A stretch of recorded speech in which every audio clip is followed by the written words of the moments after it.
Alhamdulillah, alhamdulillahilladzi anzala sakinata fi qulubil mu'minin liyazdadu imanan ma'a imanihim.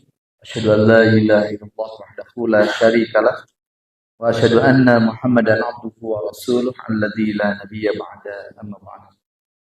Yang sama-sama kita hormati, kita muliakan dan kita cintai karena Allah, Ketua PC Persis Ngamprah beserta otonom, para sepuh, para bini sepuh, para penasihat di keluarga besar Persis Ngamprah, serta jamaah sekalian. Alhamdulillah atas izin, kudrat serta iradat Allah Subhanahu wa taala. Sore hari ini saya diberikan kebahagiaan yang luar biasa oleh Allah karena saya bisa berjumpa dengan ikhwatul iman sekalian. Secara pribadi saya datang ke KBB itu tidak sesering ke PD-PD yang lain. Saya pernah datang ke kantor PD Persis, saya pernah datang ke Pusdappi, saya pernah juga diundang oleh sejumlah masjid yang ada di KBB, akan tetapi karena undangannya malam, perlu saya announce pada kesempatan sore hari ini bahwa saya memang sangat membatasi untuk mengaji di malam hari. Karena ada kebiasaan di rumah, ikhwatu iman, saya harus mengumpulkan bacaan Quran anak-anak saya, baik yang ada di rumah maupun yang ada di luar kota, setiap ba'da maghrib. Lalu kemudian saya memurojaah itu qabla subuh. Jadi saya mohon maaf kalau hendak belajar bersama dengan saya, silahkan undang saya di siang hari. Berikutnya, hari ini saya bahagia bisa hadir di tempat ini karena bisa berjumpa dengan ikhwatu iman sekalian. Dan hari ini saya sangat berbahagia pula karena saya diundang untuk mengaji di PC Persis Ngamprah tanpa tema yang ditentukan. Jadi bagi saya itu ngaji itu senang kalau temanya tidak ditentukan. Karena saya bisa memilih tema sesuai dengan hawa nafsu saya.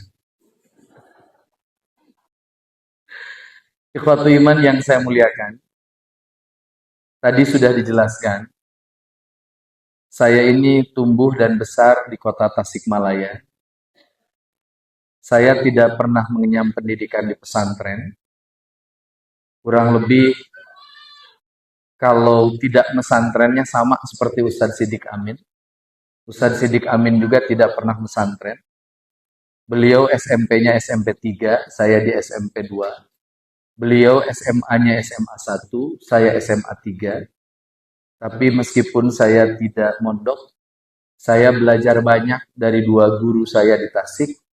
Yang pertama Al-Ustadz Abdurrahman KS, beliau mantan Ketua Dewan Hisab dan Ruqyah. Lalu kemudian saya diberikan kesempatan untuk belajar dari Al-Ustadz Siddiq Amin, terutama ketika beliau maju di pencalonan DPD, saya menemani beliau kurang lebih 8 bulan, siang dan malam, sehingga saya banyak belajar dari beliau, terutama tentang kebijaksanaan kita ketika kita memperjuangkan izul Islam wal Muslim. Sejak Ustadz JJ memimpin Persis, saya diminta oleh beliau sebagai Ketua Divisi Kajian Politik, Hukum, dan Kebijakan Publik, sebuah jabatan yang berat bagi saya, karena sesungguhnya 5 tahun terakhir ini, saya lebih banyak concern berbicara tentang keluarga ketimbang urusan-urusan negara. Karena saya adalah orang yang meyakini baldatun thayyibatun warabun ghafur itu baru akan tercipta kalau batu bata pertamanya bisa kita bentuk, dan batu pertama itu disebut dengan keluarga yang sakinah mawaddah warahmah. Oleh karena itu saya lebih senang berbicara tentang individu, berbicara tentang akhlak, berbicara tentang keluarga. Karena bagi saya kalau individunya sudah baik, keluarganya sudah baik, maka negaranya akan jauh lebih baik. Saya pun sering memberikan otokritik terhadap tubuh jamiah kita. Kalau kita mempergunakan smartphone kita, lalu kemudian kita cek WA grup kita, itu banyak sekali di antara jamaah di Jamiah Persatuan Islam begitu terampil mengkritik negara, begitu terampil mengkritik pimpinan negara, tapi keluh ketika ditanya istri Anda, suami Anda, tadi malam bacaan Qur'annya sudah pada juz keberapa, surat keberapa, ayat keberapa. Kapan Anda menyaksikan anak Anda terakhir sujud di sepertiga malam terakhir? Bukankah itu yang akan Allah hisab dari diri kita? Tapi jangan kira karena saya punya prinsip-prinsip semacam itu, saya tidak kritis pada negara. Saya tetap membangun nalar kritis. Kalau negara membuat kebijakan-kebijakan yang tidak sesuai dengan konstitusi dan atau syariat, maka adalah tanggung jawab kita untuk memberikan teguran. Sebagaimana yang sudah Allah perintahkan kepada kita, kalau kita mau membangun komunitas yang diberkahi, ingin membangun komunitas terbaik, maka kata Allah, kuntum khairu ummah ukhrijat linnasi ta'muruna bil ma'ruf wa tanhauna 'anil munkar. Ikhwatu iman yang saya muliakan, saya bersyukur kepada Allah karena saya dijodohkan oleh Allah dengan seorang perempuan yang tidak hanya jauh lebih tua ketimbang saya, tapi lebih dalam sakofah Islamiyahnya. Saya menikah dengan seorang perempuan bernama Lela Sa'adah, putri ketiga dari Al-Ustadz Emon Sastra Negara, pensyarah di pesantren Persis Pajagalan. Saya dengan istri itu beda 3 tahun. Beliau adalah senior saya di kampus, dan saya belajar nahwu, sorof, balaghah, dan mantik pada istri saya. Saya belajar ulumul Quran dan ulumul hadis, lebih banyak berdiskusi dengan istri saya. Dan kalau saya menyampaikan taklim semacam ini, semua materi sebetulnya istri saya yang menuliskan untuk saya. Dan saya nggak pernah malu mengakui itu di ruang publik. Karena memang beliau selain teman bagi saya untuk berjuang, beliau pun dalam beberapa hal adalah guru bagi saya. Alhamdulillah juga beliau dengan saya sama-sama aktif di Jamiah Persatuan Islam. Bedanya semua jabatan saya nggak ada yang sementereng jabatan istri saya. Istri saya pernah jadi ketua umum pimpinan pusat himpunan mahasiswa Persis. Lalu kemudian istri saya jadi ketua umum pimpinan pusat pemudi Persis. Sekarang kemudian menjabat juga di PP Persistri. Jadi saya adalah hamba Allah yang menikah dengan Himi Persis, punya anak dengan pemudi Persis, dan insya Allah nanti punya cucu dengan Persistri. Ibu dan Bapak yang saya muliakan, hari ini saya hanya akan membahas satu ayat Al-Quran saja. Mohon maaf, saya ini termasuk salah satu asatid yang kalau menyampaikan taklim itu nggak seneng panjang-panjang.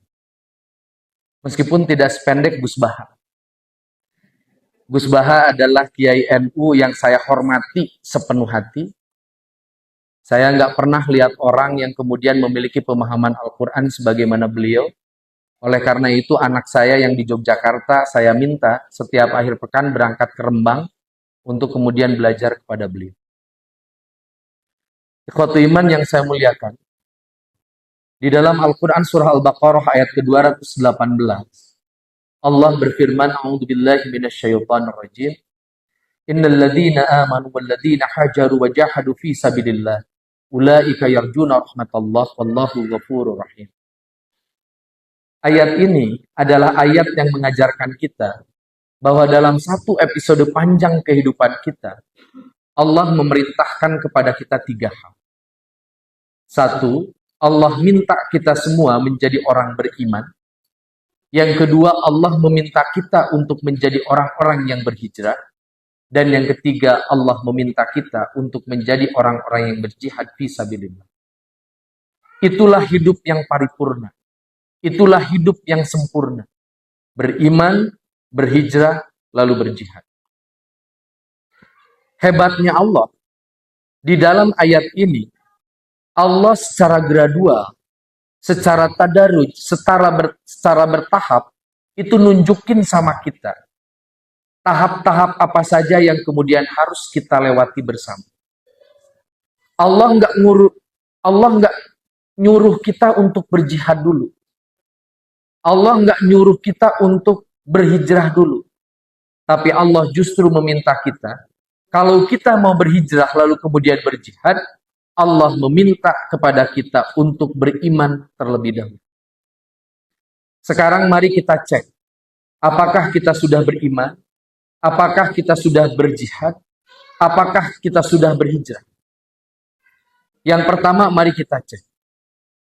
Kalau dengan ukuran-ukuran Quran dan hadis, kita itu sudah beriman atau belum? Saya yakin kalau kemudian saya mengajukan pertanyaan, apakah Bapak, Ibu, pemuda-pemudi yang hadir di sini beriman atau tidak? Saya cukup yakin Bapak, Ibu akan menjawab saya beriman. Tapi beriman atau tidak, berislam atau tidak, itu ada standar. Dalam hadis misalkan, siapa orang beriman itu? Saya ambil hadis yang pendek saja. La yu'minu ahadukum hatta akuna ahabba ilaihi min waladihi wa walidihi wan nasi ajma'in. Belum sempurna keimanan seseorang sebelum rasa cintanya kepada Allah dan Rasulnya melebihi rasa cintanya kepada anak-anaknya, kepada orang tuanya, dan kepada orang-orang yang ada di sekelilingnya. Ibu bapak, mencintai anak itu gharijah. Mencintai orang tua itu gharijah. Mencintai sesama itu gharijah. Gharijah itu dalam bahasa kerennya itu nature. Hal yang alami. Dalam bahasa Sundanya itu bawaan orok.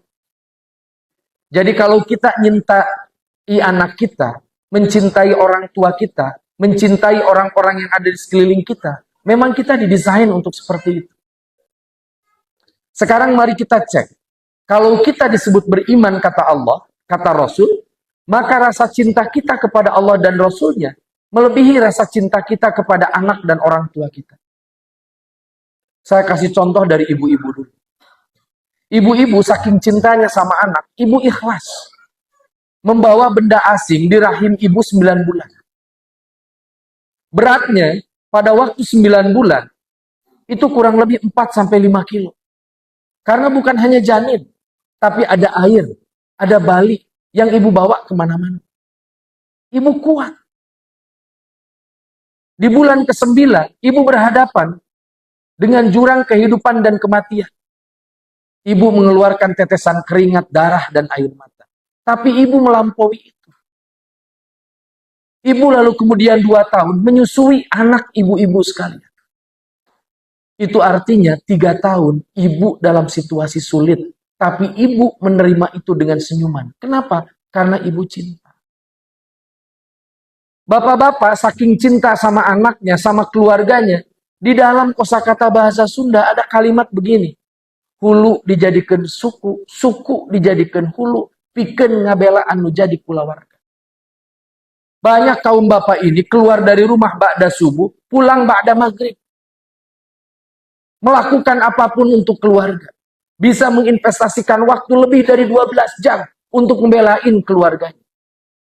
Sekarang pertanyaannya, kalau kita beriman, kalau Allah minta tetesan keringat ibu, tetesan darah ibu, tetesan air mata ibu untuk bela agama Allah, siap nggak? Kalau bapak benar beriman, pertanyaannya, kalau Allah minta lebih dari 12 jam sehari untuk membela agama Allah, siap? Saya Pak, orang yang agak demonstratif. Kalau saya disuruh khutbah Jum'ah di masjid-masjid di kota, baik kota Bandung maupun Jakarta, di lembaga-lembaga pemerintahan, di lembaga-lembaga swasta, kalau di meja mimbar saya ada tulisan khutbah 15 menit, maka saya pasti akan angkat tulisan itu dan saya katakan, orang yang nulis ini nggak punya adab. Allah ngasih kita 7 kali 24 jam sepekan. Dan Allah cuma minta kita Jumatan. Dalam kurun waktu setengah jam sampai 1 jam. Kenapa harus dibatasi? Ibu kuat bawa anak 9 bulan. Ibu sabar. Oleh karena itu apa alasan kita? Kalau imam tarawih kita membacakan surat yang agak panjang. Terus ku ibu bapak di deheman tulu-tulu ya.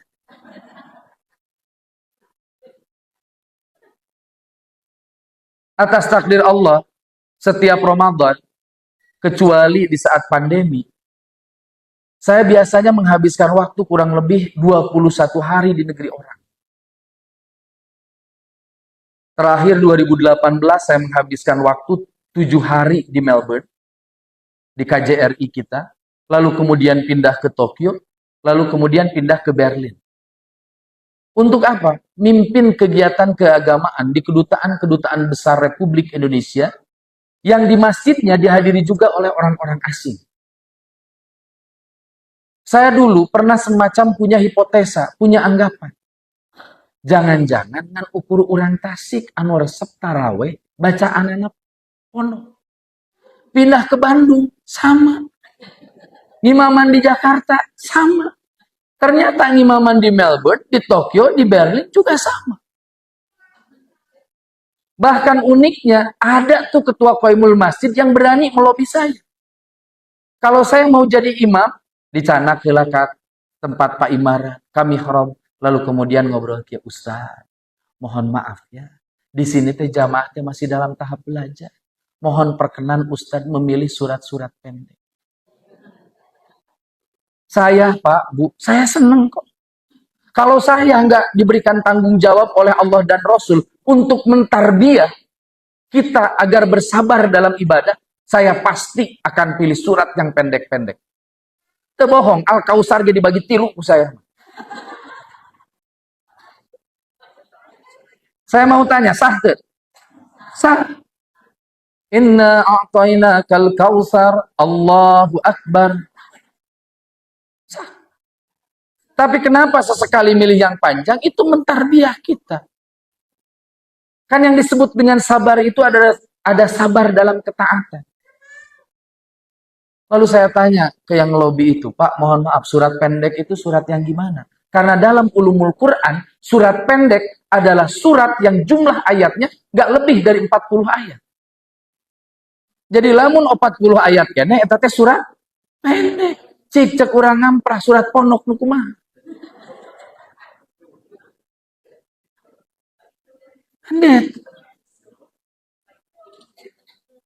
Dia jawab gini, Ustadz pokoknya mah juz amma.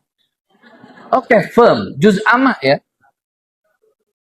Rakaat pertama misalkan saya baca surat ini. Bismillahirrahmanirrahim. Abasa wa tawalla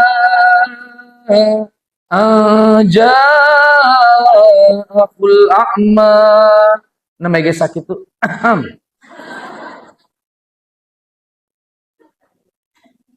Bapak Ibu tahu, teror itu crimes against humanity, kejahatan atas kemanusiaan. Saya bikin terminologi baru. Batuk-batuk nggak jelas dalam taraweh itu teror. Crimes against imam, kejahatan kepada imam. Tanya sama Rijal. Kalau Rijal mimpin sholat, dia baca surat Abasa, dideheman ku ibu-ibu kawur. Kawur itu. Ijal udah nikah belum? Nah, leheng Ijal udah nikah. Kumalamun pemuda anak nikah. Itu kan teh dideheman. Pugu eta teh kode. Ari ieu kalah ka Malik. Ada apa atuh beb? Jawab. Kalah ka batal sok. Kuatin diri kita.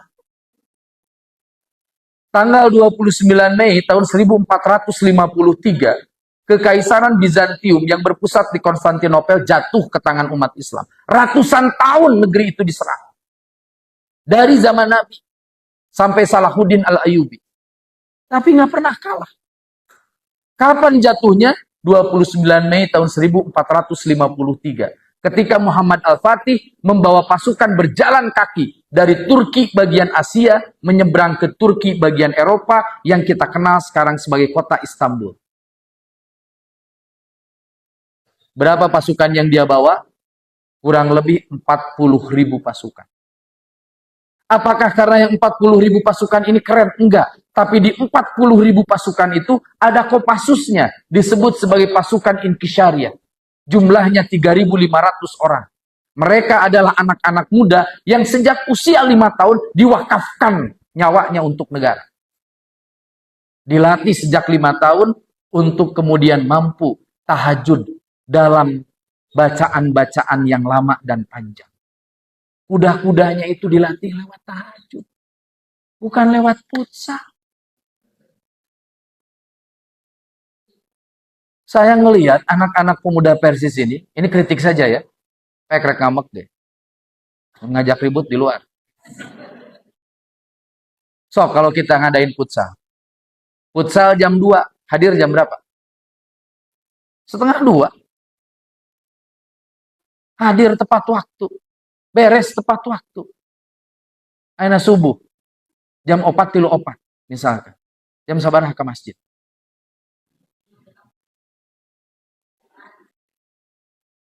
Futsal 2 jam, kuat.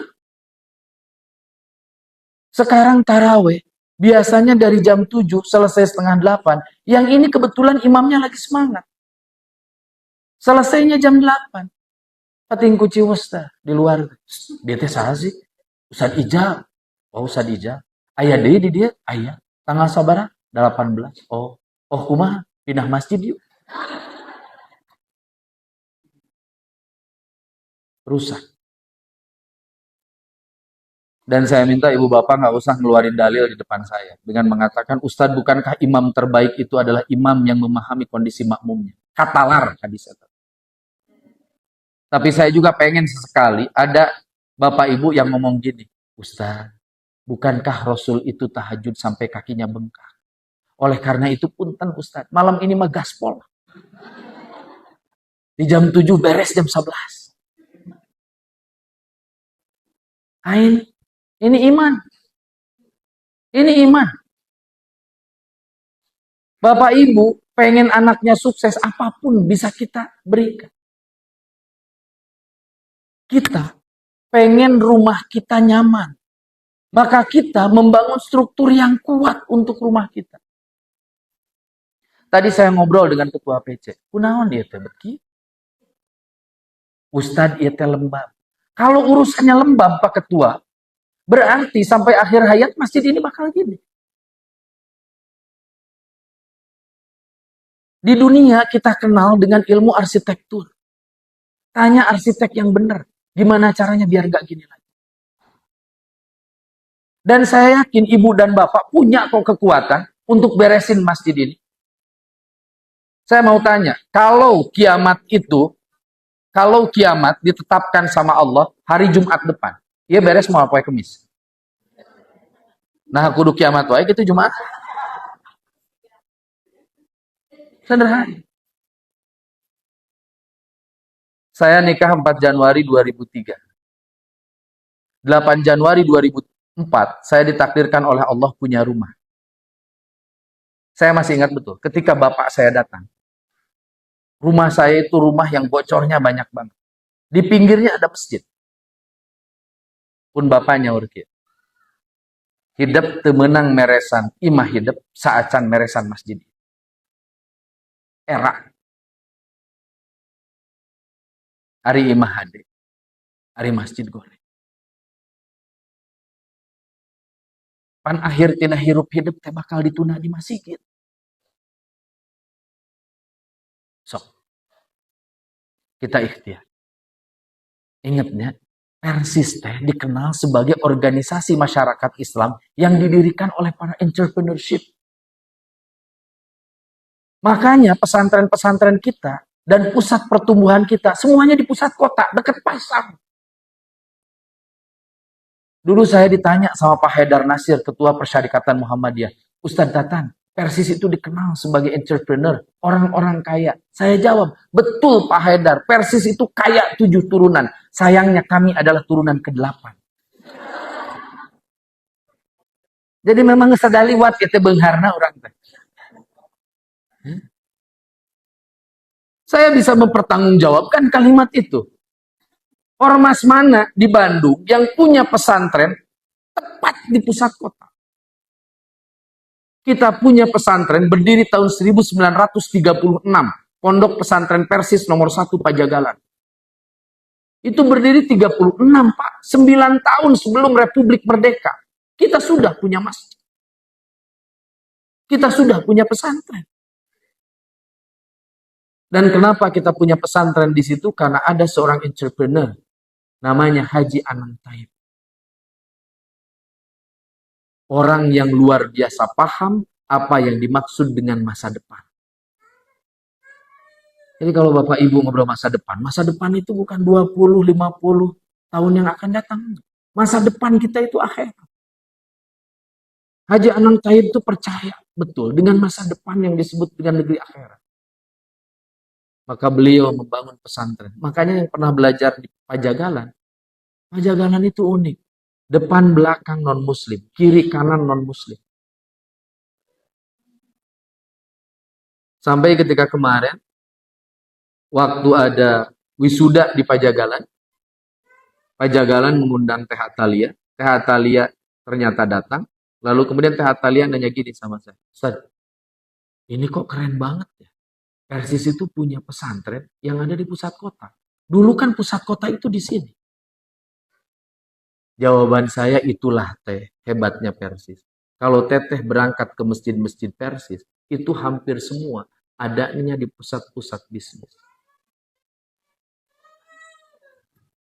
Banjaran, Tasik, ayana di Pasar Lama. Semuanya kita di pusat kota. Dan kerennya waktu itu, setiap ada orang Persis kaya, di setiap bersamaan, mereka itu dermawan. Makanya ayeuna genya alhamdulillah tadi pembawa acara dengan sangat baik menjelaskan kegiatan pengajian ini ada karena banyak yang mendukung. Dugikeun ka aya liwet, aya jasket. Sok, semuanya kerjasama. Bela agama Allah. Ya. Ikhwatu iman yang saya muliakan. Lalu kemudian kalau dari perspektif Quran, siapa orang beriman itu? Orang beriman itu sederhana, secara spesifik cirinya disebut dalam Al-Quran.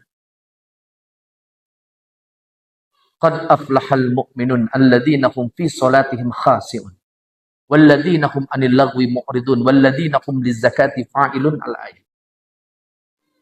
Kita bahas sebagiannya saja.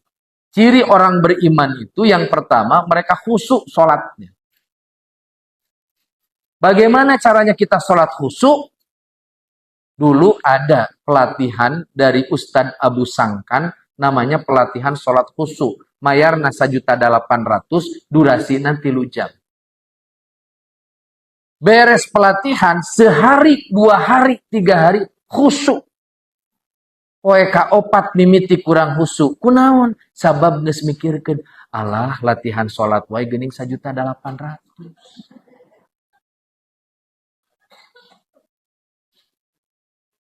Jadi gimana caranya sholat khusyuk? Ulama mengajarkan kepada kita, kalau kita pengen sholatnya khusyuk, hadirkan 2 hal. 1 khauf, yang kedua roja. Kalau kita mau sholat khusyuk, hadirkan ketakutan. Ketakutan akan apa? Ketakutan akan ketidaksempurnaan sholat kita. Makanya kita jaga rukun dan syarat sholat. Kita jaga tata cara kita sholat. Makanya orang meskipun baru berpersis 2 minggu, biasanya dia tahu hadis yang bunyinya Shollu kama ra'aitumuni usolli. Dia tahu hadis itu. Makanya ciri khas orang persis lamun sholat, nyuruh karena sunnah. Plus beres sholat sok ningalian sholat batu. Menikir, lah saya takbirna salah. Lah saya rukuna salah. Lah nah hanya kita make usolli. Kabeh dipeunteun. Jarang meunteun sorangan.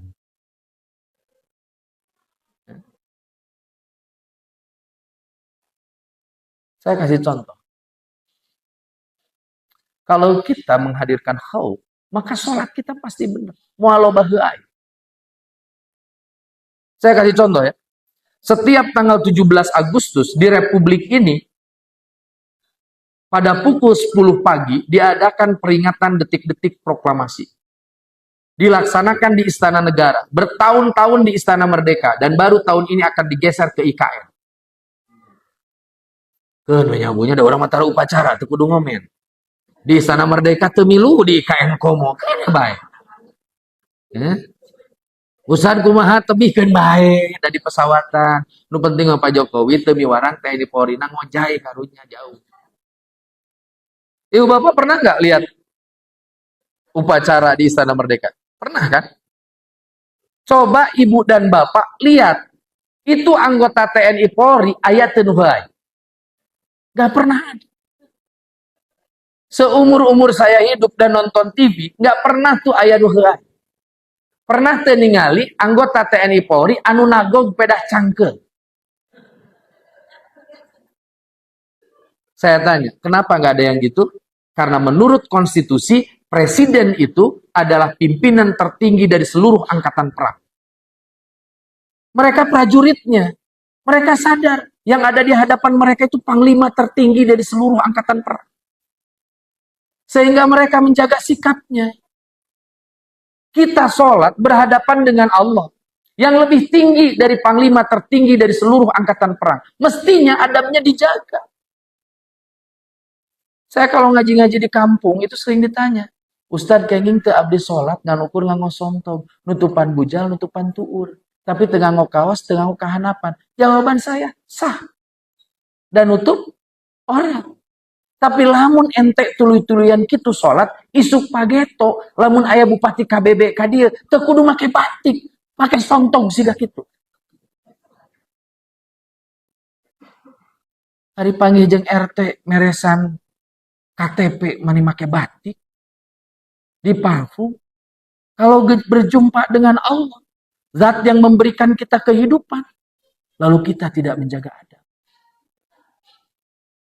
Saya tanya lagi, kira-kira aja, kalau Bupati KBB mau ngaji bareng sama kita, atau mau membuka musda, musda tiba-tiba dibuka nanti ke gubernur, atau ke presiden. Presiden badai sumping jam 10, kinten-kinten urang calik dina kursi tabu sabaraha. Jam 8 bunuh atos-atos. Ketika muktamar Persis di Tasik, kita ngundang Pak SBY. Pak SBY datang jam 10, jam 8, seluruh musyawirin harus sudah duduk. Presiden. Ayeuna sholat subuh, jam 4:43. Aya teu aya nyeruk-ruk di dia jam 2:43. Hah? Itu soal Anda. Pada punya anak kan ya? Punya cucu ya? Mohon maaf karena terlihat mana yang punya anak, mana yang punya cucu. Itu nggak bisa disembunyiin. Saya mau tanya, itu banyak ibu-ibu muda yang ngeluh sama saya. Ustadz, punya anak soleh sekarang itu susah. Akidahnya dirusak. Sama apa? Sama TV dan handphone. Saya nanya, aya teu TV jeung handphone anu kurung sorangan? Nggak ada. Seenaknya aja nyalahin handphone dan TV. Nggak ada. Anak saya mulai belajar kitab Fathul Bari itu lewat handphonenya. Penjelasan dari Sahih Bukhari itu lewat handphonenya kok. Terus apa bahayanya handphone kalau dikelolanya dengan benar? Jangan suka nyalah-nyalahin orang. Saya kasih contoh. Ini contoh orang tua yang merusak akidah anak. 6:30 budak can make baju sakola, dicarekan ku kolotna. Jang engal ka sakola. Tos 6:30. Lamun hidup teu acan ibak, teu acan nganggo acuk sakola. Engke kumaha lamun telat? Mamah isin kuno janten guru. Ari budak jam 4 leuwih saparapat sama setengah jam sebelum subuh. Masih kene ngagebrak. Diantep ku sepuhna.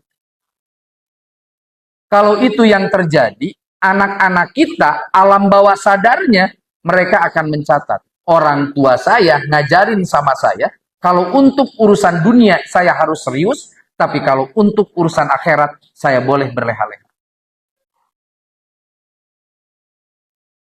Ya.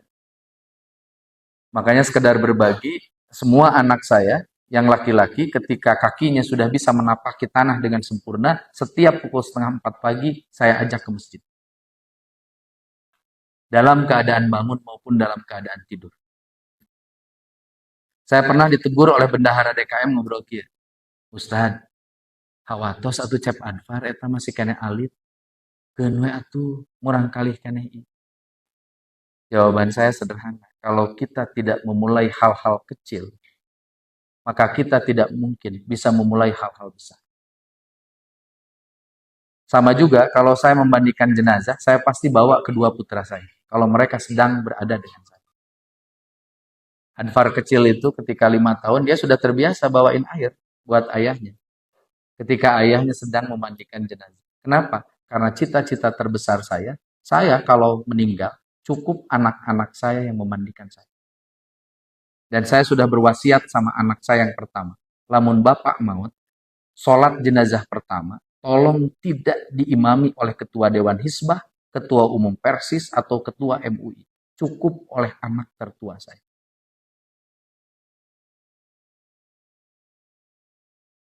Makanya Bu, nanti kalau pulang dari sini tanya ya, lamun mamah, lamun bapak isukan maut. Ngesiap can, ngamanian mamah jeung bapak. Itu pertanyaan penting. Ulah disobkontrakeun ke ketua PC. Ya. Nah, berikutnya, walladzina hum 'anil lagwi mu'ridun. Ciri orang beriman itu hidupnya tidak lago. Di urang lago teh ngan saukur sok dijelaskeun dina bab salat Jumat. Kalau khatib sedang berbicara, lalu kemudian jamaah ikut berbicara, maka disebut lago. Padahal lago itu seluruh tindakan yang sia-sia. Maka kita harus menghindari kesia-siaan. Makanya saya berupaya betul waktu itu diatur. Hari ini berangkat dari rumah 3:30. Mimpin sholat subuh di Masjid Al-Munajat Batu Nunggal, Kota Bandung. Setelah itu ngasih kuliah subuh. Setelah itu saya meminta kepada yang nemenin saya untuk membawa saya ke Cikupa di Pamengpeuk. Selepas itu bergeser ke Cimenteng, daerah di antara Banjaran dan Pangalengan. Selepas itu lalu kemudian barusan saya ke Dago Utara untuk ketemu dengan 18 orang Jepang yang kemudian mereka sedang belajar Islam. Setelah itu lalu kemudian saya datang ke tempat ini. Diikhtiari. Dan saya punya prinsip ya. Dan saya harus sampaikan dulu, saya ini punya penyakit yang agak sulit sembuh, namanya vertigo. Dan vertigonya agak sulit karena gendang telinga saya rusak. Gendang telinga saya ini rusak karena pada usia 15 tahun saya pertama kali masuk penjara. Di Tasik. Dipukul popor senjata. Dan agak sulit untuk diperbaiki. Tapi tenang, simpuring ada. Bisa disangka saya tidak mendengar, saya dengar. Jadi kalau ada ibu-ibu ngobrol, Ustadz teh kasep tapi gendut, saya tahu. Saya tahu. Nah, Bu, itu saya sering ngobrol gini, kalau saya nggak vertigo, saya pasti datang. Karena prinsip bapak saya ngobrol gini, lamun hidup diundang ngaji, salila bisa ngoronan. Dan sejauh apapun datang. Dulu saya diajarin sama Ustadz Usman Solehuddin, Ustadz Usman pernah manggil saya khusus. Ustadz Usman ngobrol gini, tan hidup teh ayeuna teh mimiti ngaji teh rada jauh. Sing ingetnya, sajauh kukumaha oge kudu daek. Da baheula mah Ustadz Abdurrahman, Ustadz Abdullah, neangan ceuli nu daek ngadengikeun Quran Sunnah ge hese. Sekarang saya datang ke tempat ini nggak berlelah-lelah, nggak bersusah payah, dikumpulin orangnya sama ketua PC. Saya tinggal ngomong. Maka dosa tuh kalau ada anak pemuda Persis ngamprah, dijadwal di jamaah, anu aya di kampungan, lalu nggak mau datang. Komo lamun alasanana pedah rotibah nanti nyukupan. Hina begitu. Dan saya sampaikan ya Pak Ketua PC, saya tidak pernah menerima rotibah dari sebuah PC yang masjidnya belum selesai. Jadi hari ini nggak usah ngasih saya rotibah. Itu code of conduct saya. Usah diraha atau abdi masihan sok beresan heula undang deui, ditampak. Itu prinsip. Ya. Ikhwatu iman yang saya muliakan. Berikutnya walladzina hum lizakati fa'ilun. Orang beriman itu punya ciri khas, ibadah maliyahnya bagus. Zakat, infak, sodakoh, dan wakafnya bagus. Ingat, perintah zakat itu imperatif sekali, memaksa sekali. Kalimatnya, khud min amwalihim sodakotan tutokhiruhum betuzakihim biha. Ambil, bukan mohon. Nah, ini ada pejabat lazim. Kelihatan pakaiannya. Ustadz, kalau datang ke jamaah, ke agnia, ke muzaki, saya minta Ustadz menjaga martabat syariah. Ulah imam pengurus lasti, ya Allah, ketemu dengan muzaki teh. Assalamualaikum. Pak Haji, Bu Haji, iya mah hapunten pisan. Iya mah manawi, sareng manawi, bade nitipkeun zakat. Nggak boleh. Negara, dirjen pajak, kalau datang ke wajib pajak nggak pernah pakai manawi. Sok, di sini yang punya perusahaan, ayat dirjen pajak yang datang sambil manawi. Atau samsat datang ke rumah kita, iya mah manawi, sareng manawi, bade mayar pajak kendaraan bermotor, ayat gitu. Nanti orang las itu datang ke rumah orang kaya, datang ke rumah orang mampu, datang ke muzaki, sing gagah. Ketuk pintunya dengan keras. Assalamualaikum. Pas keluar teh waalaikumsalam. Saya atas nama Allah hari ini akan mengambil sebagian harta dari bapak dan ibu. Insya Allah ya teh pantot dibantingkan.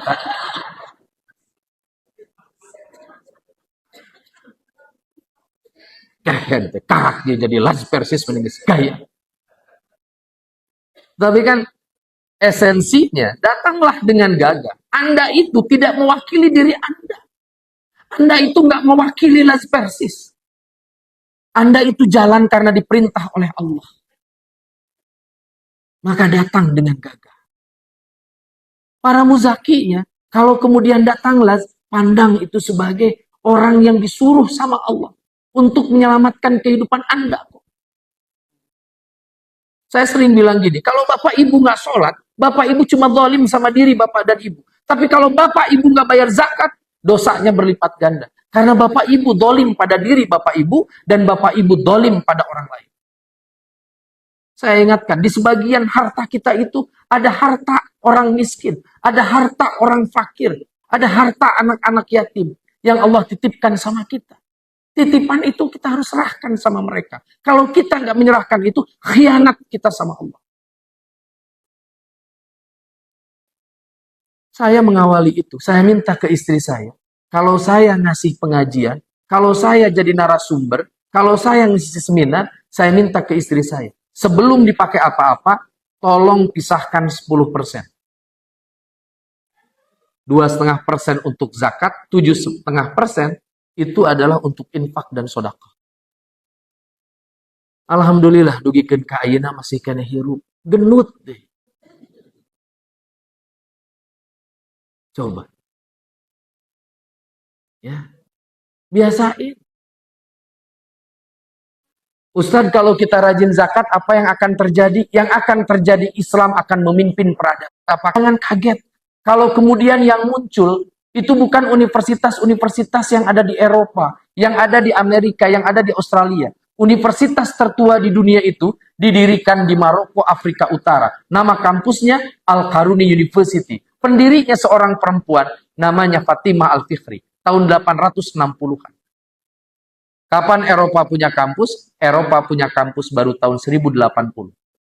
Al-Azhar berdiri tahun 970 sampai 973 Masehi.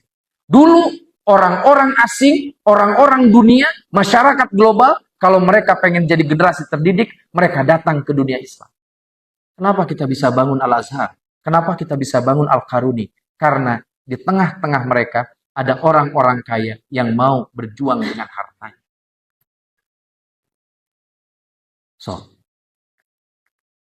Sekarang, kalau kita sakit di kota Bandung, rumah sakit terbaik itu bukan rumah sakit Islam. Boromius, Santo Yusuf, Immanuel. Sehingga saya sering ditanya soal fatwa. Ustaz pamipun lancet ti damang, sayana ka Boromius atau napi al-Islam. Liur teh tengah jawab. Kan seueur nu ngajawab ge pokona mah kali Islam we da kalah kumaha ge eta teh Islam. Lamun kitu jawabanana nya geus we bawa ka masjid doakeun di masjid. Nggak gitu. Cari ikhtiar terbaik. Ada Universitas Muhammadiyah Bandung, ada Universitas Persatuan Islam, ada Unisba. Di sisi lain ada Unpar, Universitas Katolik Parahyangan, dan Universitas Maranatha. Jawab dengan jujur. Kualitasnya bagusan mana? Kenapa bisa bagus? Karena yang backup itu orang-orang yang luar biasa kaya. Hari orang sanggup tuh Ustaz? Sanggup. Kita bisa nggak? Bisa kok. Asal kita bener-bener ngeluarin zakat, infak, sodakoh, dan wakaf kita. Sok ikhtiar. Ya. Bapak Ibu tahu nggak ada yayasan namanya Yayasan Buddha Suci. Yayasan Buddha Suci itu ketika kemudian Indonesia terkena COVID, Jawa Barat itu pertama kali dapat bantuan alat untuk ngecek COVID itu bukan dari Kementerian Kesehatan, dari Yayasan Buddha Suci. Jumlahnya 50.000 alat tes. Saya pernah diundang datang sebagai Ketua Harian Jabar Bergerak dan saya merasakan dahsyat sekali yayasan itu. Kenapa yayasan itu dahsyat sekali? Karena mereka mengumpulkan bantuan dan mereka menjelaskan bantuan itu pergi ke mana, digunakan untuk apa secara prudence. Makanya saya sering ngobrol gini ke Angga, Direktur PZU, Direktur Laz Persis. Saya bilang gini, nggak, lamun PZU Persis atau Laz Persis hayang kapake, laporanana sing hade. Nanti insya Allah trust publik bakal tinggi.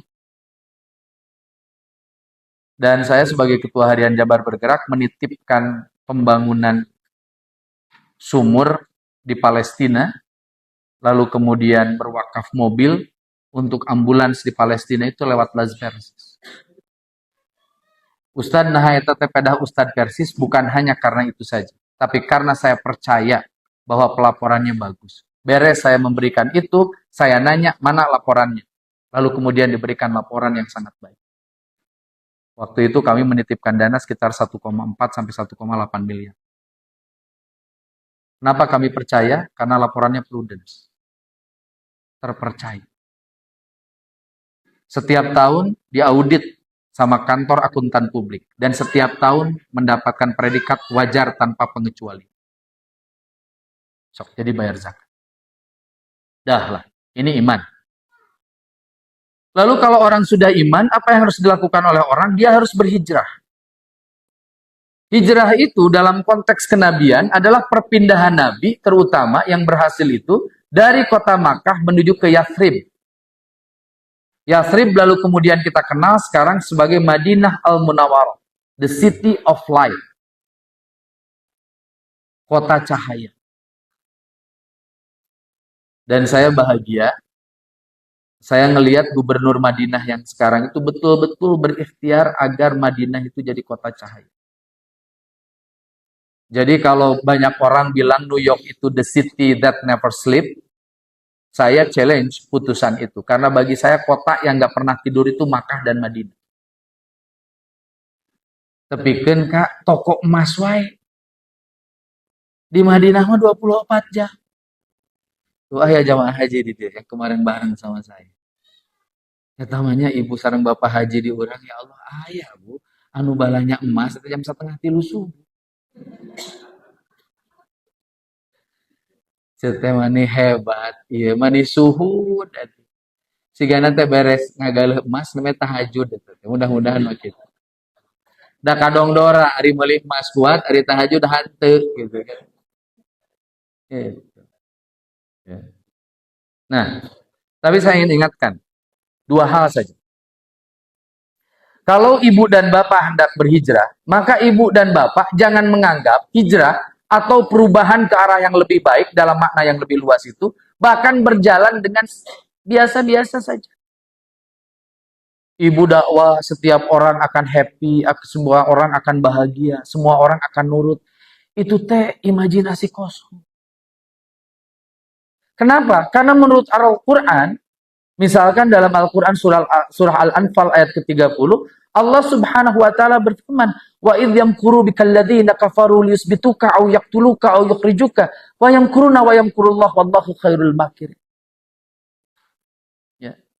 Kalau kalian hendak melakukan perubahan, pembaharuan, maka kalian harus siap dengan 3 hal. Dipenjara, dibunuh, atau diasingkan. Jadi kalau di sini ada anak-anak muda yang mulai ikut tamhidul mubalighin, ibu-ibu mulai ikut tamhidul mubalighat, lalu kemudian pengen jadi mubalik, saya kasih tahu aja. Peta jalannya itu kita akan berhadapan dengan sebagian orang yang akan memenjarakan kita, membunuh kita, dan atau mengasingkan kita. Jadi mau pengen nanti dakwah itu semua orang happy, semua orang seneng, semua orang ngedukung. Sana. Tukang stand up komedi wae nalika ngalucu teu sadayana seuri. Ari ieu boga cita-cita dakwah semua orang suka, nggak bisa. Maka saya ngobrol ke anak saya yang pertama dan anak saya yang ketiga, dua-duanya laki-laki, sekarang sudah mulai naik mimbar sekali. Saya bilang gini, Adfar, Azri, ingat ya, tugas kalian itu hanya menyampaikan, bukan membuat orang lain suka dengan dakwah kamu. Tepikeun saayana. Batu resep, batu henteu, kajen. Itu prinsip. Saya pernah dikritik oleh orang kaya. Komunitas pengajian orang kaya karena mereka tersinggung. Ustad, tong tarik-tarik ting itu ada nggak bahas zakat, infak, sodakoh, jeung wakaf. Kami jadi tersinggung. Jawaban saya apa? Saya cuma ngeguyurin air. Saya kira tubuhnya sehat. Ternyata tubuhnya sakit. Air diguyurin sama tubuh yang tidak terluka. Seger deh. Seger. Tapi lamun seueur luka, perih. Nu salah cai atau awak? Itu aja. Saya masih ingat betul, guru saya dan istri, Al-Ustaz Dr. Kiai Haji Dedeng Rosyidin, ketika beliau mempertahankan disertasinya di UIN Sunan Gunung Jati Bandung. Ditanya sama salah seorang profesor UIN, Pak Dedeng, kenapa sih dakwah Persis itu bikin bising? Kenapa nggak ada? Ustaz Dedeng naros, dakwah nu mana? Dara rausan abdi mah anda. Siapa yang nggak bilang coba? Dakwahnya Ustaz Aceng, Ustaz Dedeng nggak adem. Adem. Oh mau Ustaz Aceng mati awal dibikin ke akhir, nada nage teh anu meninggi. Rata we tuh. Ya. Kemarin saya ngobrol, kebetulan putranya kemarin itu jadi karom, ketua rombongan. Beliau jadi penanggung jawab untuk 40 jemaah haji. Saya ngobrol, Jack, karena namanya Zaki. Jack hadir. Turutan cete bapak. Saya mah bisa nurutan bapak ente. Bapak ente mah bisa ngobrol ti tahmid, tepikeun ka akhir datar. Tapi jalmi ngadangkeun. Ibu-ibu gumujen pada ngobrol nanti lempeng.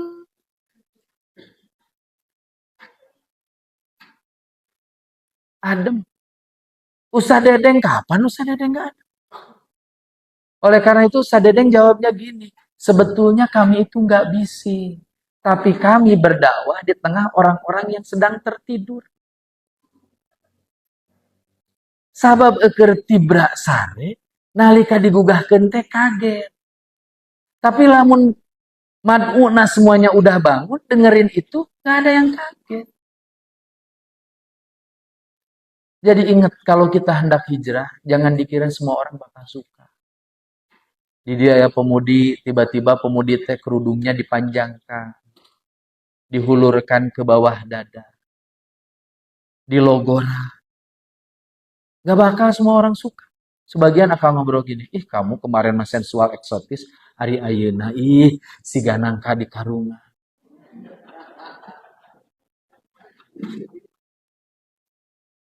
Ada pemuda gak pernah berangkat ke masjid, tiba-tiba berangkat ke masjid. Gak semua orang bakal suka. Sebagian mungkin ada yang mau fitnah Anda. Si eta apal teu kunaon ka masjid. Kunaon? Eta teh hese jodoh. Dan ketika hal-hal itu datang, biarin aja. Biarin aja.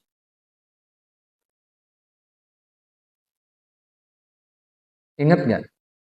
Saya berikan dongeng sama mertua saya. Dulu ketika pertama kali Persis ngadain sholat id di Tegalega teh pinuh. Tapi pinuh nate sanes pinuh kuno bade sholat, tapi kuno lalaju.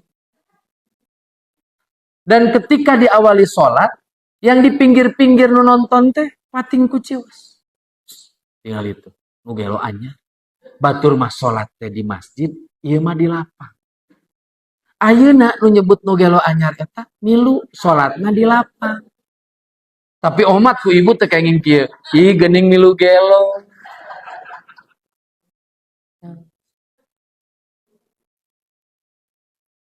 Kemarin Pak Lutfi, mantan Menteri Perdagangan datang ke Bandung.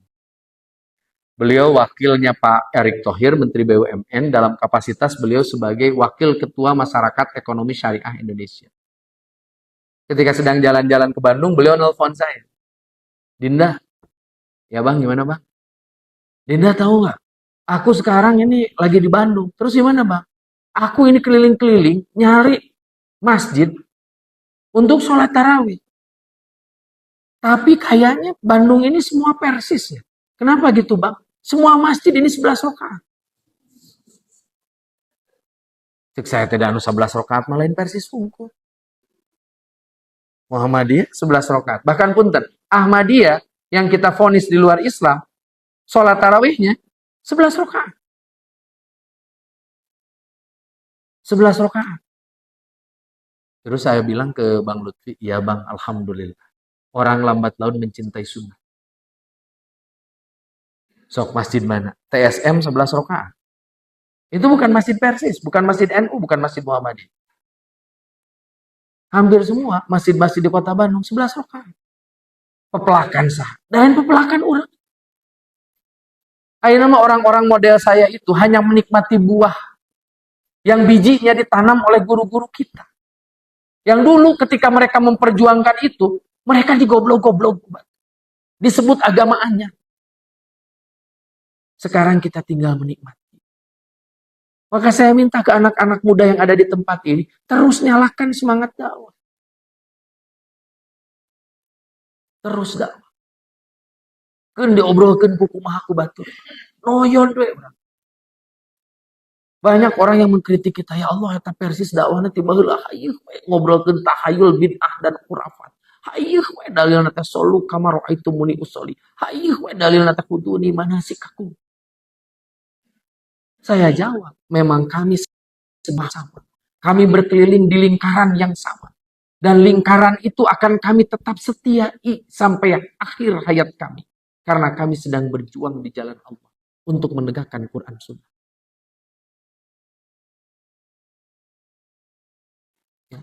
Tong kabitaan ku baca.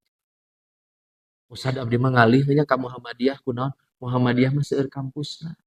Rumah sakitna seueur. Oh, ari kitu bade mau. Bade teh damai. Enggak. Saya bersahabat baik dengan sahabat saya namanya Reza Arfah, Ketua PW Pemuda Muhammadiyah Jawa Barat. Panggilannya Ojot. Kami berhaji pertama kali di 2022. Sama-sama petugas haji. Kami merepresentasikan Gubernur Jawa Barat.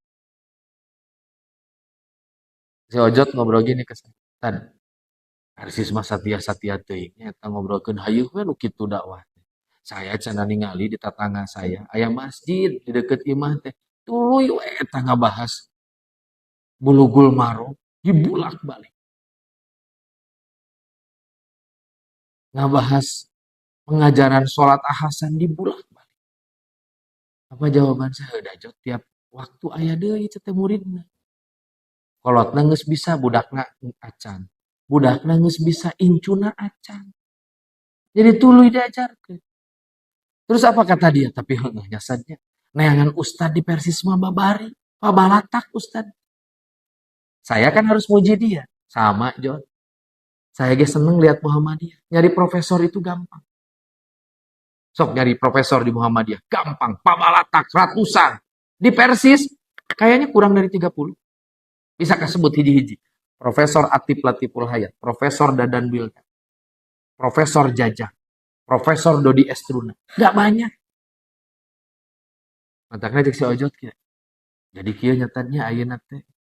Jadi ente banyak Masjid Muhammadiyah, beberapa Masjid Muhammadiyah khutbah Jumatna diisi ku Ustad Persis. Jadi saya bilang gini, tim mimiti ayeuna mah orang kerja sama atuh. Saya Persis mau nyanyian rumah sakit. Ente tidak usah juga memproduksi ustad. Masjid ente diisi ku Ustad Persis, tapi lamun Ustad Persis gering, gratiskeun rumah sakit Muhammadiyah. Itu kerjasama. Orang Persis diajar kuro, anger bakal eleh ke orang NU. Ngagelik orang NU mah. Endah maca Quran teh. Ta'awud gak bisa samenit setengah tuh. So, harus diakui. Orang Persis diajar tagoni, itu bisa-bisa. Makanya kalau untuk urusan itu belajar sama NU. Saya mau tanya, ayat di Persis, hiji we pasantren, anu santrina lebih dari 4.000. Tunjukkan. Nggak ada. Yang jumlah santrinya 4.000. Saya ke Fauzan, salah satu pesantren NU tertua di Garut. Fauzan itu ada Fauzan 1, Fauzan 2, Fauzan 3. Jumlah santrinya 18.000. Jadi dina masalah nyen pasantren, NU lebih pintar. Dina nyen kampus Muhammadiyah lebih pintar. Tapi kalau bikin pendidikan Islam yang memadukan antara sains dan teknologi plus ajaran agama Islam, bukankah seharusnya kita yang mimpin? Karena dulu tahun 36 Pendis itu didirikan oleh Pak Muhammad Nasir. Sok bagi-bagi tugas. Persis mengadamal klinik ya Bu, di jalan Caket Inhopteng, di jalan Inhopteng, kalah kabubu. Tete can rumah sakit, karena klinik.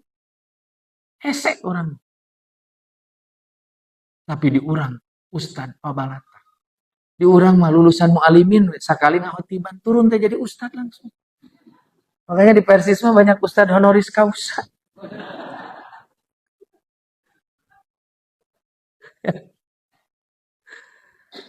Allahu Akbar. Baik, kita lanjutkan. Yang terakhir, soal hijrah ini, ya mungkin kita dibunuh. Hasan Albana dibunuh. Yang agak lokal-lokal, Haji Zainal Mustafa dibunuh. Pimpinan pesantren Sukamana, Singaparna, Kabupaten Tasikmalaya dibunuh. Kenapa dia dibunuh? Karena waktu penjajahan Jepang, orang-orang Singaparna setiap pagi hari diminta untuk menghadap ke arah timur, membungkuk menghormat matahari. Haji Zainal Mustafa menolak itu. Dengan lantang dia mengatakan, La tusriku bihi syai'a. Jangan menduakan Allah. Akhirnya apa yang terjadi? Kiai Zainal Mustafa ditangkap, tubuhnya diseret dari mulai alun-alun Singaparna sampai kota Tasikmalaya. Sebagian kulitnya terkelupas, sebagian dagingnya terkelupas. Ditakdirkan masih hidup, dibawa ke Jakarta, lalu kemudian di pantai utara Jakarta, kepalanya dipenggal oleh pendudukan Jepang. Dan asal ibu tahu, beres kejadian itu, baru kemudian di Jawa Timur, Kiai Haji Wahab Hasbullah, ia kemudian menggelorakan resolusi jihad. Resolusi jihad itu berisi perintah kepada seluruh santri yang ada di Nusantara untuk melakukan perlawanan terhadap penjajah. Dan salah satu ciri perlawanannya itu untuk menyemangati santri, maka mereka meneriakkan kalimat takbir Allahu Akbar. Makanya kalau sekarang ada pejabat publik yang agak sensitif kalau ada orang takbir kencang-kencang, atau kalau masih ada pejabat publik yang kemudian agak suudon dengan pesantren-pesantren, dengan santri, dengan gerakan kiai, maka dipastikan pejabat publik itu buta dengan sejarah Indonesia. Negara urang teh didirikeun teh oleh para ulama dan santri. NKRI ini direkatkan dengan darah para syuhada. Ya. Nah, makanya kalau kita berhijrah harus siap ya sampai titik itu. Terakhir jihad fisabilillah. Apa jihad fisabilillah itu? Kita bersungguh-sungguh berjuang di jalan Allah. Contoh ya, ini ada 25.000, ini ada 50.000, ini ada 100.000, ini ada 10.000. Saya pikir kalau dibagikan sekarang selesai. Sok jihad fisabilillah. Ustaz abdi mah teu gaduh artos 10.000 gitu gaduh. Isuk pageto manoran di dieu. Lamun aya bata teu bisa pindah sorangan kan bata teh teu tiasa ngali nyalir. Sok pindahkeun ku urang. Duit teu boga, tanaga emu. Terus tiket kita masuk surga. Ustaz abdi mah tiasa ngadoa, loba ieu nu bisa ngadoa. Ya. Sok jihad fisabilillah. Tinggal ibu-ibu persistri di mana negara riset. Di seragam kerudungna hejo. Batikna aya hejoan. Manila lucu. Dan saya lihat batik ini lebih bagus daripada batik milik pimpinan pusat Persis. Ya. Nu PP Persistri mah rada butut, Bu. Nggak apa-apa, ini mah soal taste-nya. Ini mah soal taste, soal rasa ini mah. Dan yang bagus mah, seragam nasional PP Pemudi.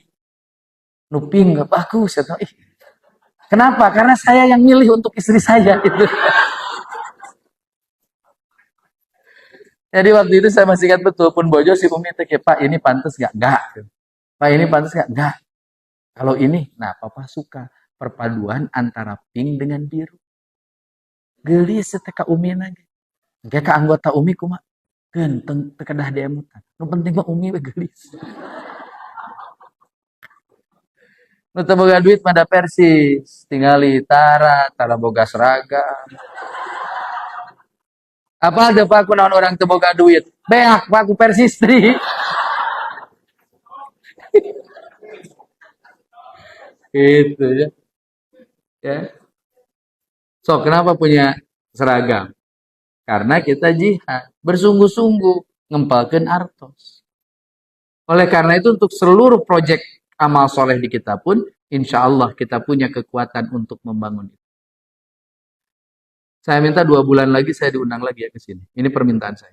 Dan saya minta ini sudah selesai. Minimal iya nabungkul. Beres mal 2 bulan? Nah, siap Teji? Siap ya? Siap. 2 bulan selesai. Saya catat ya di kalender saya. Lamun teu ngundang we berarti can nangis-angges.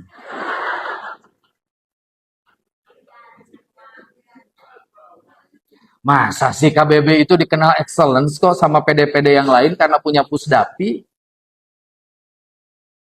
Tahu nggak? Orang lain tuh kabitaheun buku KBB teh. Ih, cenah KBB mah punya pusdapi. Bangunan ge siga istana negara. Eta teh katingali nya siga teh ketua PD na teh yang jadi bupati ngan hese. Jadi geus nyeun eta lah ame asa bupati gitu. Ya, oke. Saya kira itu saja untuk hari ini. Sebelum ditutup, kalau ada hal yang ingin ditanyakan, saya persilahkan. Prinsip ngaji dengan saya, Bapak Ibu boleh bertanya apapun, dan saya punya hak untuk menjawab atau tidak. Ya, karena saya tidak akan menjawab semua pertanyaan. Nu hese mau dijawab. Sok nu balabari ya. Teh yang di belakang. Ya, mohon maaf ya, saya husnudon, teteh. Silahkan. Tolong disebutkan namanya siapa, biar kenal yang lain.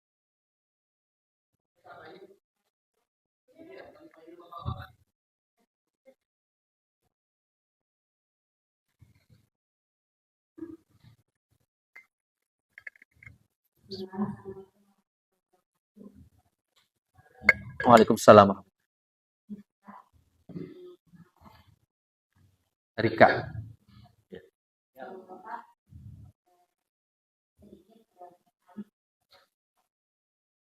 Ya.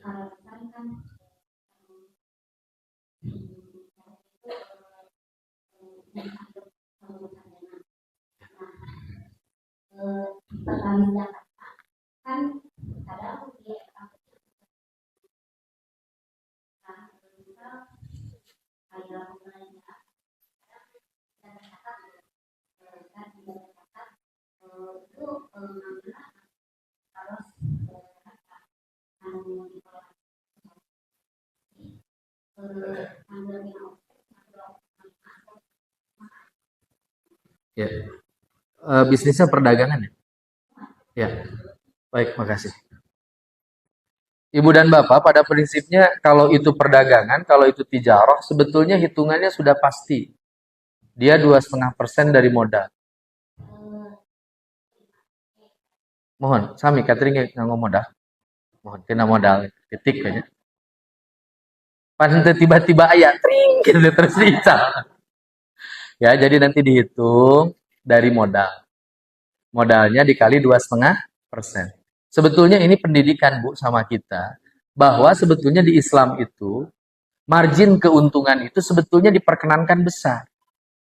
Karena zakatnya juga 2,5% dari modal, dari perbelanjaan. Itu artinya marginnya boleh lebih tinggi.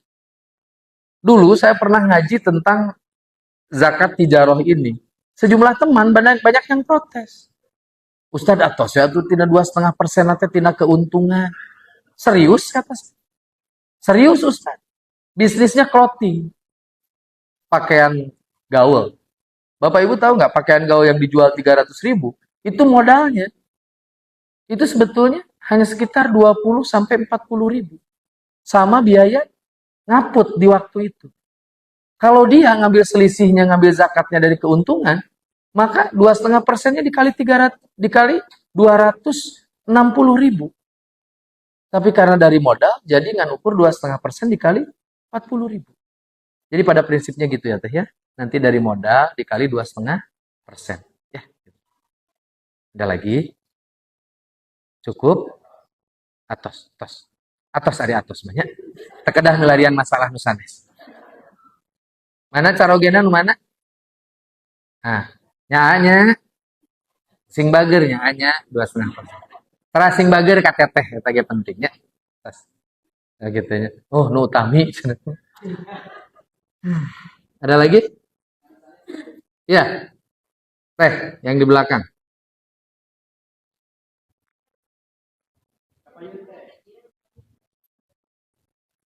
Kan gua mah disebut teteh we sadayana. Biar happy. Waalaikumsalam warahmatullahi wabarakatuh.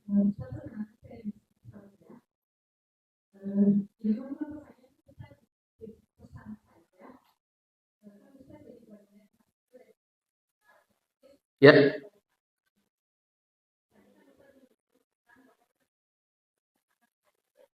ya. Bagaimana kalau misalkan nanti ke depan ada regulasi atau aturan untuk diwajibkan di untuk seluruh anggota membayar zakat dan itu zakat penghasilan itu ke otonomnya lagi. Bagaimana kalau begitu supaya sih apa ya dakwah kita tuh terus terusan bisa berlanjut. Iya. Karena kan kayak ini apa ada kebetulan saya di komunitas apa anggota ini dari 9 orang. Bagus ya, itu si Gawali Songo. Dari 9 orang dan itu saja. Sedangkan kita sendiri itu ya hak wajib yang hanya 15.000 dengan kondisi apa program kerja yang begitu banyak. Ya. Otomatis kan harus ada dana-dana yang dikeluarkan. Kadang kita sebagai pastor itu bingung gitu ada dana dari mana. Bagaimana kalau kita mengeluarkan siap. Ya, sama-sama. Saya kok jadi sedih begini. Gini ya, yang pertama, tolong terus urus pemudinya ya, meskipun hanya 9. Apa-apa sih Gawali Songo. Yang kedua, memang desain kita udah kayak gitu kok. Hanya semua masukan dari ibadah maliyah itu kita kumpulin di satu lembaga yang sama, namanya Lazpersis. Jadi semua otonom juga bayar zakatnya ke Lazpersis. Nanti Lazpersisnya secara proporsional itu membantu otonom-otonom. Ya. Jadi nanti silahkan ajukan proposalnya ke Lazpersis.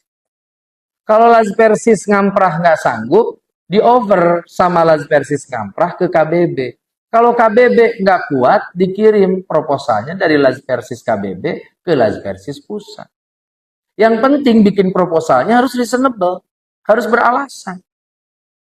Saya kasih contoh ya Teh. Tadi disebut saya ini ketua International Flotilla to Arakan Kantor Perwakilan Indonesia. Itu satu-satunya lembaga yang ngurus keberadaan etnis Muslim Rohingya sejak etnis Muslim Rohingya dibantai beberapa tahun yang lalu. Makanya saya pernah datang ke Myanmar Barat. Ketika kemudian pembantaian itu baru terjadi. Jadi saya ketemu tuh dengan desingan peluru, dengan bom ranjau darat. Kita lewatin itu. Makanya kalau ngobrol jihad dengan saya itu yang serius ya. Jangan cuma takbirnya kenceng. Itu kita datang. Waktu itu kita kasih bantuan itu sampai 3 kontainer. Kenapa kita dapat bantuan 3 kontainer? Alasannya sederhana. Saya pastikan ya, orang Indonesia itu bager-bager, baik-baik, dermawan. Kita itu menurut hasil riset adalah the most generosity country in the world. Kita itu negara dengan kedermawanan nomor 1 di dunia. Di balik wajah-wajah kita yang menyimpan masalah ini, orang teh berehan. Saya kasih contoh ke Teh Rizky. Kalau saya dari sini mau belok ke Padalarang di Parapatan anu riweuh kodidinya. Nu ngaturna polisi atau napi paogah. Paogah dapat SK nggak? Sok masihan artos tara. Oh sok. Padahal tadi SK hirup budakna sakola. Anu ngamen punya sertifikasi sebagai pemusik nggak? Sok dipasihan artos ke urang. Urang ngadamel KTP KRT. Eta teh geus tanggung jawabna, tapi sok ngeupeulantara. Tara. Oh sok. Urang ditewak ku polisi sok ngeupeulantara. Tara. Riswah eta mah. Tong disaruakeun yang nu tadi. Kita ini dermawan.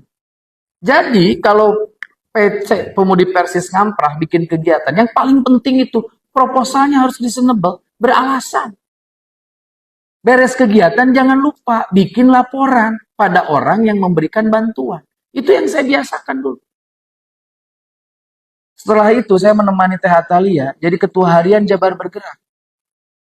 Waktu terjadi gempa di Cianjur, kita collecting dana itu hampir 4,8 miliar.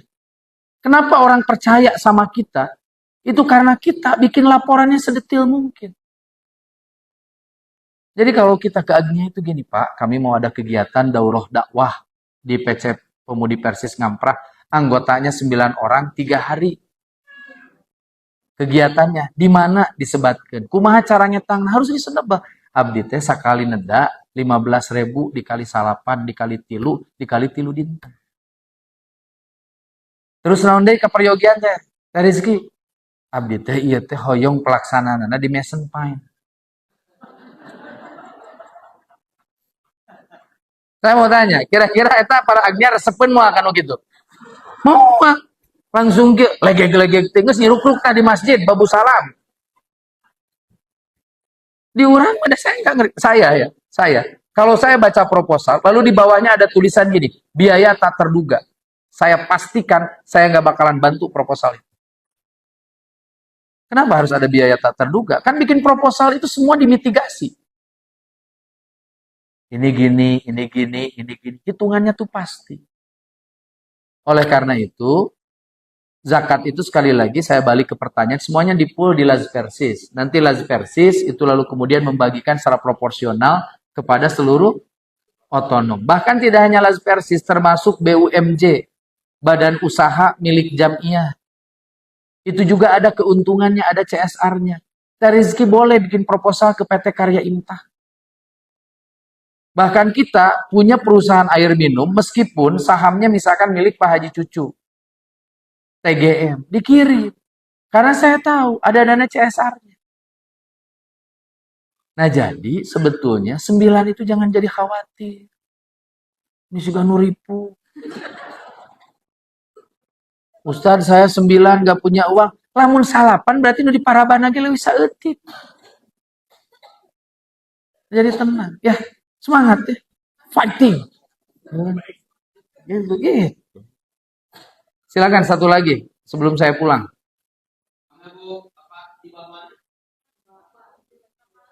Tong maksa, bukan bahaya Bapak mah. Bapak. Cukup ya? Baik, kalau cukup saya kira itu yang bisa disampaikan. Terima kasih atas segenap perhatiannya. Saya senang hadir di tempat ini. Mudah-mudahan Allah Subhanahu wa taala senantiasa merahmati dan memberkahi kehidupan kita. Saya nggak tahu di sini saya dikasih makan nggak? Saya mau sampaikan ya, saya juga termasuk asatid yang selalu menahan diri untuk makan di tempat pengajian. Jadi saya harus sampaikan ini biar nanti kalau saya ngaji nggak usah disediain apa-apa. Saya datang, setelah itu saya pulang. Itu kebiasaan saya. Karena saya makan biasanya dengan keluarga saya. Jadi lidah saya ini diikat oleh masakan istri saya. Baik, itu saja. Terima kasih ibu-ibu sekalian. Mudah-mudahan ibu-ibu dan bapak-bapak para pini sepuh di sini diberikan kesehatan. Ya. Tolong untuk para sepuh terus dijaga semangat junior-juniornya untuk menegakkan Quran dan Sunnah. Untuk Rizky dan kawan-kawan juga, tolong itu dijaga tuh semangat anak-anak mudanya untuk melanjutkan dakwah. Rizky juga sama, ya semangat ya, bager. Follow saya kan? Follow, saya tahu soalnya dia selalu nge-like postingan-postingan saya. Jadi saya ketika dengar nama Rizky, saya ingat itu. Jadi terus semangat ya untuk berdakwah. Dan ingat dakwah itu kesuksesannya, kegagalan dakwah itu bukan sedikitnya pengikut. Simkuring kantos naros ka Ustad Ikin Ustad nu disebat gagal dakwah teh kumaha. Saur Ustad Ikin muningakeun kieu. Tan nu disebut gagalna dakwah mah nalika hidup geus eureun ngomongkeun Quran jeung Sunnah. Jadi urusan orang suka atau tidak itu bukan urusan kita. Urusan kita mah hanya menyampaikan. Oke? Baik, saya kira itu yang bisa disampaikan. Allah yakhudhu bi aidina ila ma fihi khairun lil Islam wal muslimin wa may yadhakkaru illa ulul albab. Assalamualaikum warahmatullahi wabarakatuh.